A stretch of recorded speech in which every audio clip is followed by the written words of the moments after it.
Well, thank you very much for that interesting program, and I have to compliment the speakers on sticking to their time slots.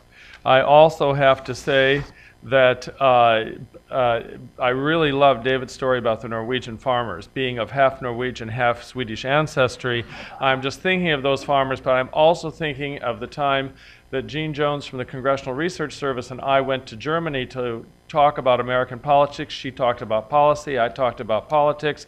We were so prepared to talk about GMOs and trade, and the questions were about conservation and about the subsidies to bring the internet to rural America.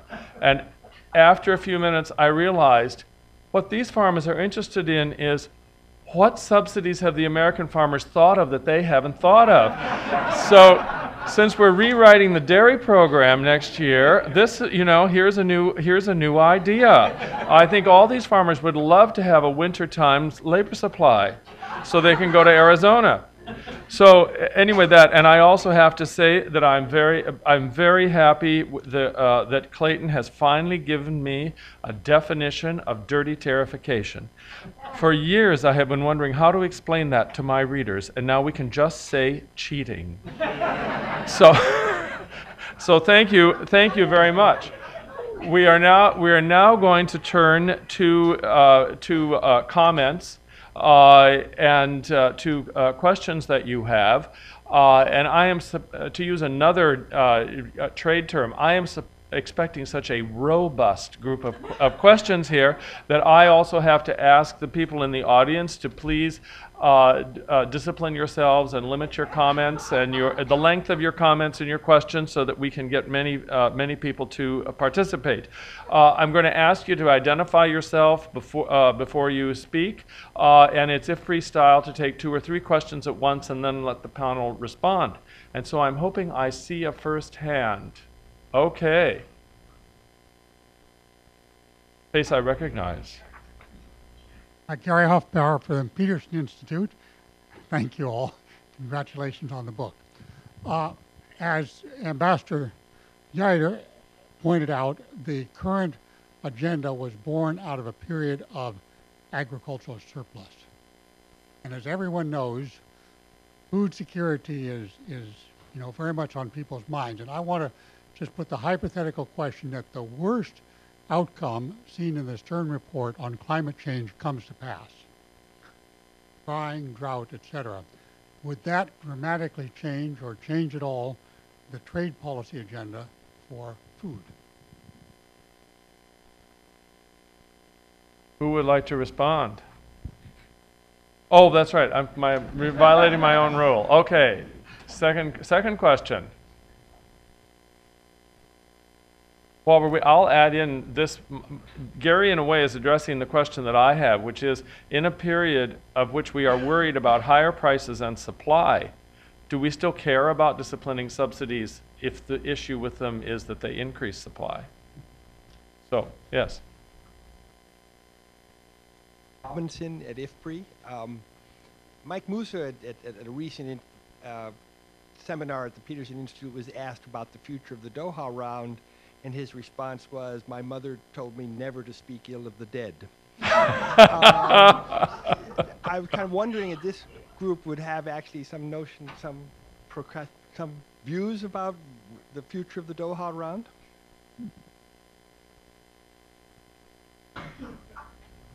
I think that's 3. I think you can start with that. Yeah. But now you guys be succinct in your responses too. Sure. Okay. First, good question by Gary Huffbauer, of course. And there had been a little mention of this earlier. We're in a much different era than we were back in 1985, 86, 25 years ago already. At that time, we were worried about overproduction and the impacts of all that on global trade. Now that has changed. And in fact, when you look at the 3 pillars, we're less concerned now about export subsidy disciplines and about market access, even though that's always an issue. Those are kind of reasonably under control. So among the three pillars, this is the more challenging one at the moment. And it is adapting it to a different world. Which is the more challenging one? The one we're talking about here now, meaning production subsidy disciplines, because we're arguing about what we need to be doing in this era, in an era that is just so much different, and among other things, we haven't really until now figured out how the major developing countries like China, Brazil, and India are to fit into this picture. We didn't even talk about them in the Uruguay round back then very much. So that's new. The fact that we've got a great demand for food around the world today that didn't exist 25 years ago is different. And as you say, Jerry, should we worry about subsidies at this point in time? Well, I think we still need to get the rules right, because there's not a whole lot of difference in agriculture between having too much and having too little. Those move around a heck of a lot. I would just mention this. Gary talked about climate change and droughts, and now we're experiencing floods in the middle of the country. I just talked to somebody in my home state of Nebraska, and Lake McConaughey out in western Nebraska had been down to 20% of capacity, a big lake out there. And the comment last year was that it would take at least 20 years before it would be refilled once again. And today it is spilling over big time, and they're trying to get the water out of it and in order to have the snow melt from Colorado come in. And finally, on the Doha round, Susan Schwab, Ambassador Schwab, has indicated that the Doha is dead and we ought to move on and do other things. I happen to fundamentally agree with her. But I don't think governments are going to let it die. It probably now has life spinning its wheels for an additional couple years past the 2012 presidential elections, and so we'll see some more debate on the Doha round in 2013, I expect. Wow. Tim, I think you wanted to chime in on this? Everybody does. Okay. Yeah. We'll go with Tim next, since he had his hand up first. Yeah, I'd just be very brief because Clayton's covered most of the points, but I do think that, Gary, we do need to worry about price fluctuations, and price fluctuations include price drops. In fact, the prices dropped fairly rapidly from the 2008 peak, even though they're dropping rather more slowly from the 2010 peak. But it's the price drops that really get countries to sort of intervene in markets and help out their farmers. And so I do think that even in a period of when prices are likely to be higher on average, that I do think we need to worry about the situation of price drops.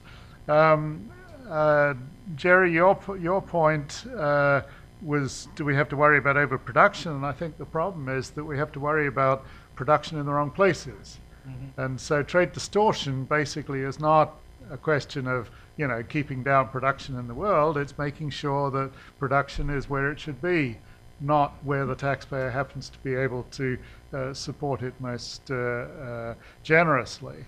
And on the future of Doha, my take on that, I agree with Clayton that we're unlikely to be free of the Doha for another couple of years, if that.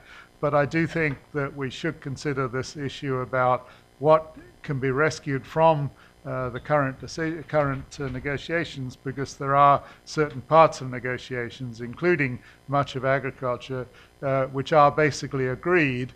And I think it would be a pity not to formulate some sort of direct harvest. Obviously, we've talked about, they're talking about duty-free and quota-free access for least developed countries, But I do think there's some aspects such as export subsidy removal, such as possibly a discipline on export restrictions, which we should be thinking seriously about trying to get into the Doha Part 1 package, so to speak, this year. David Blanford, perhaps? The first two questions about food security, will that change the trade policy agenda, and higher prices, do we really need to care about disciplining support? I think both of those are very much linked, and my answer would be that yes, we do need to worry about the nature of the policies in the future, because if what we have in place now is in any sense targeted, it was targeted to the wrong objective. If we are going into a high price period and we're essentially dealing with a structure which was oriented towards price and income support, then it's the wrong structure. We still need policies, and they need to be targeted, but they need to be targeted at different things. They need to be targeted to climate proofing the agricultural sector. They need to be targeting to risk management. They need to be targeted to selective measures to enhance food security. But what that says is, you know, it's still important to have a framework that leads countries away from doing things which do not contribute to any of those things, to moving in the direction of doing things that does contribute to those things. So I think that's still a central issue on the agenda, is setting out incentives for countries to move in the right direction with respect to the policies and the challenges that agriculture is going to face in the future, rather than dealing with the old agenda, which is no longer relevant. I've got just a short comment. I don't disagree with any of the substantive points that have been made, but let me see if I can, in a one-liner or maybe two-liner, answer these two seemingly disparate questions. So, Sherman, I don't know if there's going to be a Doha agreement in my lifetime, but I do know there will be a 2012 or 2013 Farm Bill in the United States. And the purpose of farm bills, whatever the budget pressure are, whatever the other circumstances are, is to provide support to farmers that can be achieved in the circumstances of that particular farm bill. We're seeing in the U.S. a continuation of the idea of some kind of countercyclical safety net in different form than the old loan rates and target prices, but in forms that can be quite distorting and you know, have substantial cost. So farmers will be looking for the ways to inch that safety net up, not by raising the loan rates like happened in the 80s with the inflation, but with acre or with other kinds of, with crop insurance that becomes highly expensive with high prices. So that tells you that even in an era of high prices, there is an issue of distortions. The price structure may be up, but so are land costs, so are input costs. There's always the possibility of substantial cost price squeeze from farmers from any level of output prices, and there are going to be policies in individual countries to support their farmers, which moves us away from the kind of global public good of a trading system we're talking about. So Farm Bill, yes. Doha, not sure.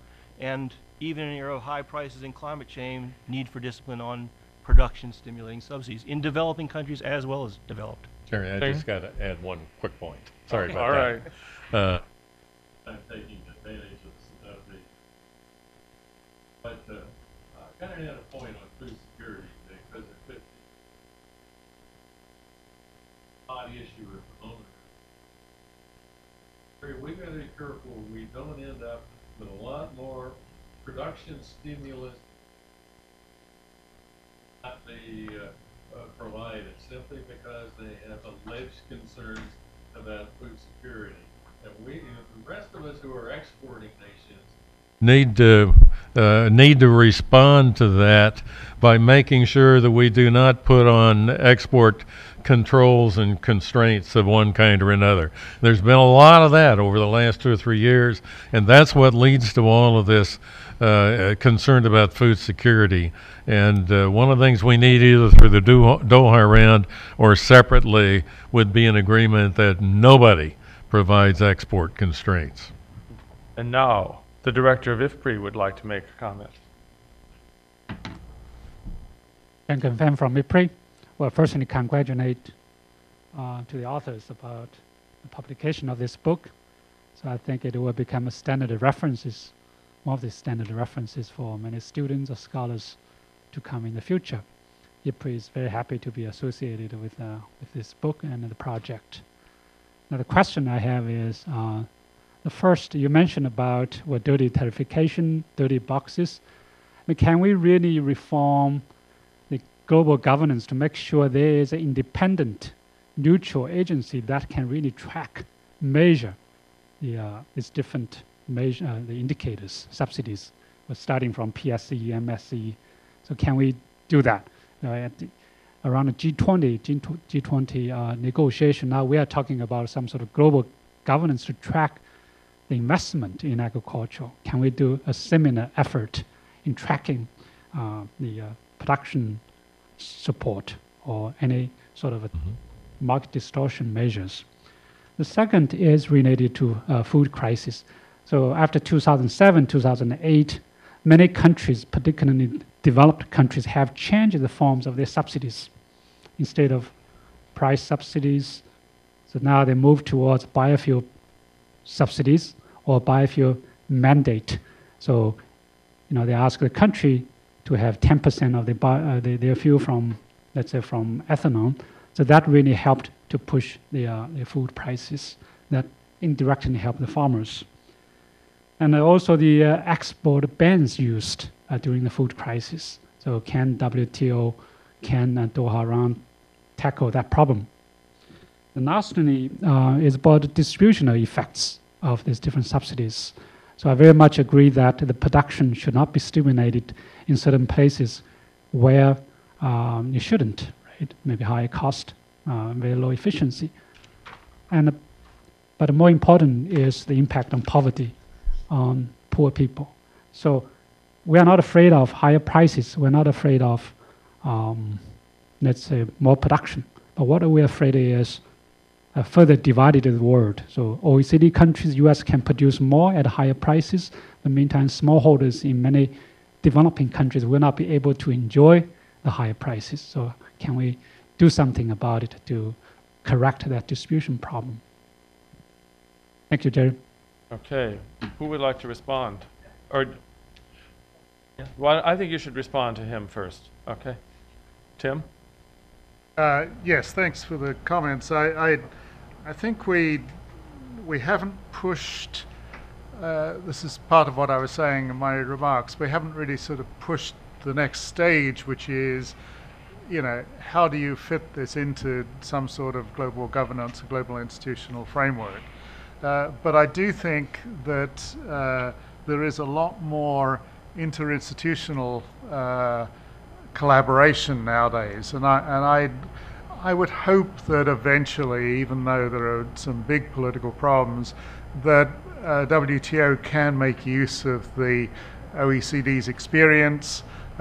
Maybe those two bodies could be then empowered to present something to the G20 along the lines that you're talking about to fit in with the investment initiative and so on. So I do think we need some imagination in terms of the institutional structure.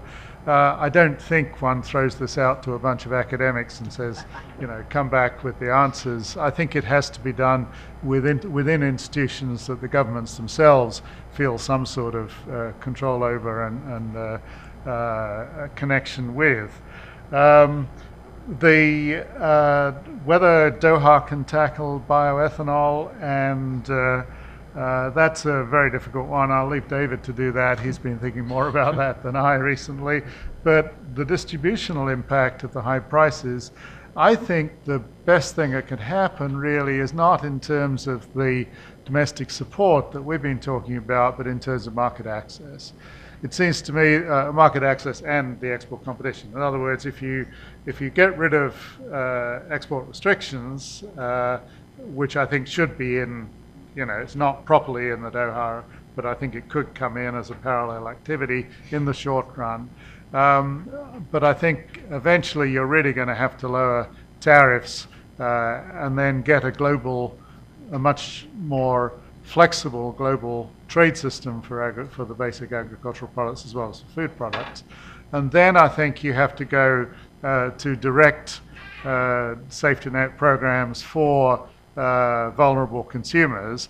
The last thing you want to do is to support inefficient production in, say, Europe, in order to try and keep the price down for vulnerable consumers in Bangladesh. That just doesn't work, and it wastes a lot of money, and basically you need to find some way of getting to the consumers and putting purchasing power in their hands when prices are high.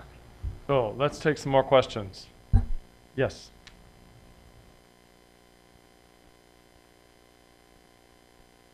Sally James from the Cato Institute.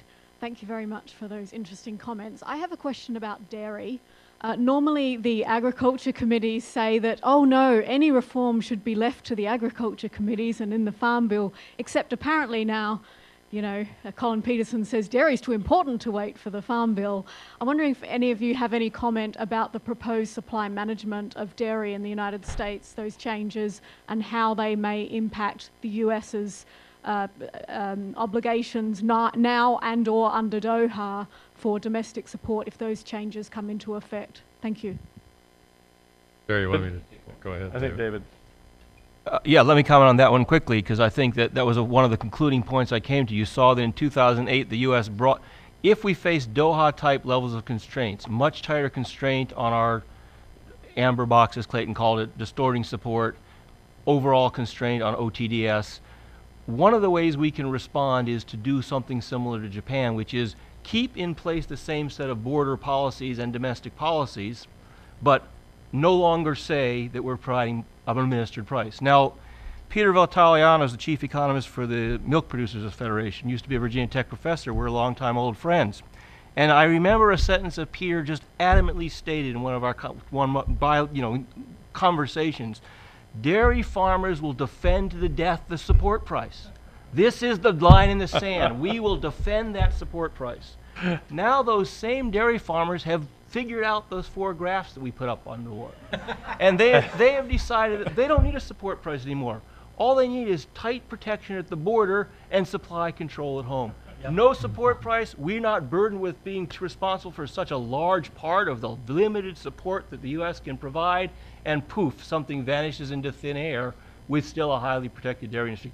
This is where the U.S. is headed. The sugar guys will even figure this out pretty soon. And next thing you know, we will end up with no U.S. market price support notified to the WTO, not because we've lowered economic support for those few sectors where we provide that kind of protection, but because we've figured out that we don't need that particular instrument in a world of sort of redundant ways in which you can support your agriculture. That's where we're headed. Bob Thompson. Bob Thompson. David, in your fleeting comment about the U.S. graph that you put up, you commented about the lines bouncing up and down, but that's really indicative of the countercyclical nature of our policy. But as I meet with farm groups in both Europe and North America, I find that price instability, or revenue instability perhaps even more so, is the highest thing in their consciousness as they think about future agricultural policy. And they're concerned that agriculture is a highly capital-intensive industry that's debt-financed, and its volatility, or it's really the catastrophic drops in revenue that cause failure. And revenue is really the product of 2 random variables: market price, which is getting a lot of attention right now, but also in an era of global climate change, increased frequency of extreme events is likely to increase the variance of yield as well. So we're going to have both factors causing greater volatility of revenue. And I guess my question is, could a revenue insurance program of some nature be designed that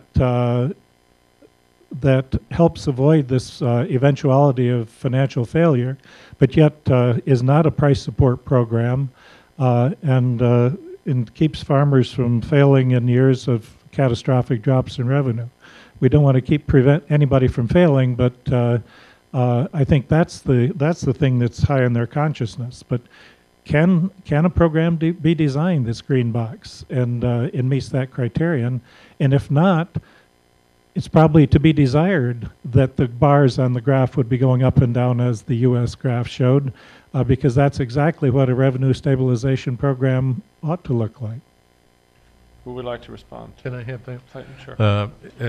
I'd like to take that one because I think it's a question of how revenue, insurance, if you will, might fit into the three legs of the stool in production subsidies. And it seems to me, Bob, that that's really what a blue box should do. And we ought to redefine the blue box, in the Doha round or separately therefrom, to cover some of these areas which don't really fit in either amber or green. And it shouldn't just be the production restraining programs that have now traditionally been in the blue box. It seems to me that ought to be kind of the gyroscope, if you will, for some of these programs that don't really fit, but could be very, very useful in terms of managing some of the challenges of the day. So I would argue that if you put together a really good program in that area, it ought to be blue box. David Blanford, did you want to comment on this? Yeah, I do. I want to comment on that and also link my comment back to the previous questions here from the director about the three issues he raised. I think it is possible to define a safety net approach for, let's say, for U.S. agriculture, which would be substantially non-amber. Okay, I think it's possible to do that. It would probably contain a crop insurance element, but with a lower degree of public subsidy. It could involve the facilitating the creation of individual farm stabilization accounts, which would not be based on current payments from the government, but would be based on essentially rather like an IRA type of approach. And third, it would be infinitely possible to define a catastrophic loss, which is really catastrophic. It's not the fact that some congressional district, the money happens to go down a little bit, but really is a catastrophic event. So I think the simple answer to that is, yes, I think it could be done, to be honest with you. Now, whether you could sell it to farmers is another point, but it could be done. The one thing that comes back to the point that was raised here by the director is that, looking at what's been going on in WTO and multilateral institutions more generally, I mean, I think you're talking to people here, great supporters of multilateralism, I think what's happening is that we're having a failure in that approach at the moment, because when we created all these multilateral institutions after the Second World War, there was a dual acceptance that there was national advantage to being a part of that, but there was also an acceptance that there had to be some give. We still got the first part of that equation, and we've lost the second part. And I think a classic illustration of this is the attitude of the emerging economies in negotiations who refuse to contribute something to the poorer developing countries as a part of a trade deal. If we don't get that back, we won't be able to deal with these issues. All the issues that you raised, the biofuels disciplines and the export bans, they could all be handled, I think, within the existing framework if, my mother used to say, where there is a will, there is a way. And unfortunately, we don't have the will at the moment. We've got a failure in the way the multilateral institutions are operating. I think that's the fundamental issue. We'll take a final round of questions here. This gentleman back there. Good afternoon. My name is Stephen Zonizer. I work at the Economic Research Service of the Department of Agriculture. Thanks to IFPRI for this really delightful panel. During the presentations, you've alluded to the extent to which the green box of non-trade disporting supports serves as a building block for agreements. And I wanted to ask to the extent to which they also have served as a stumbling block to securing a Doha round agreement over the past decade or so.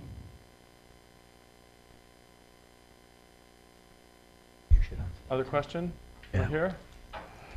My name's John Winston. I'm with Winrock International. My question has to do with environmental conservation. My limited understanding of WTO is that any support for environmental conservation cannot exceed the cost to the producer of whatever actions they take. And yet, I think it's the profit motive that we could use with producers to get more appropriate and cost-effective conservation actions on their farms, get more environmental performance with less funding. And so I'm wondering if any of the panel members have thoughts on whether or not such a system could be designed and be in the green box. Mm-hmm. And a third question. Is there a third? Yes, Charlotte.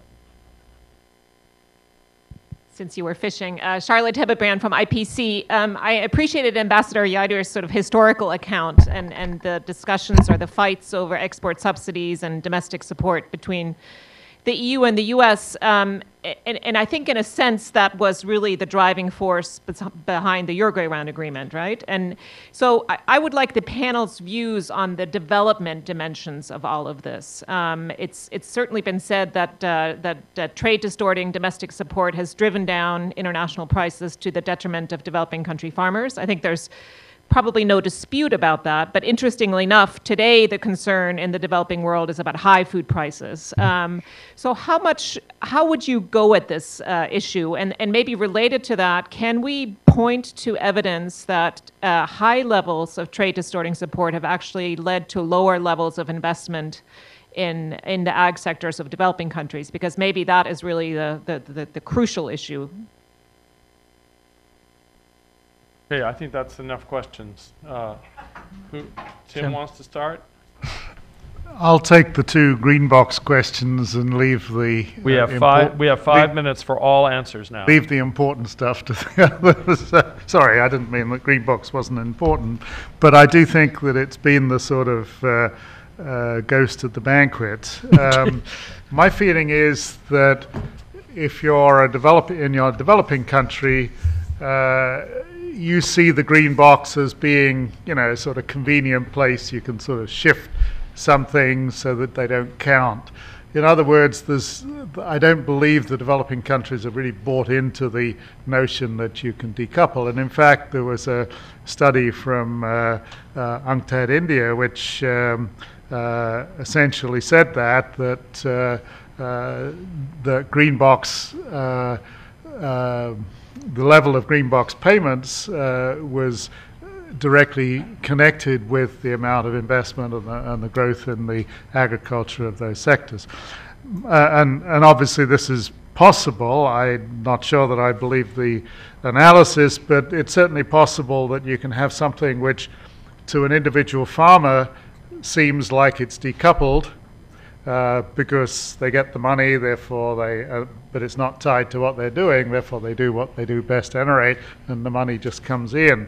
But at a sort of macro decoupling level, if you pay a large sum of money, say, 30 billion, 50 billion or whatever to farmers in a particular region, you're going to get more farmers and they're going to stay there longer, and you're going to get more investment and more productivity increases and all the rest of it, more research.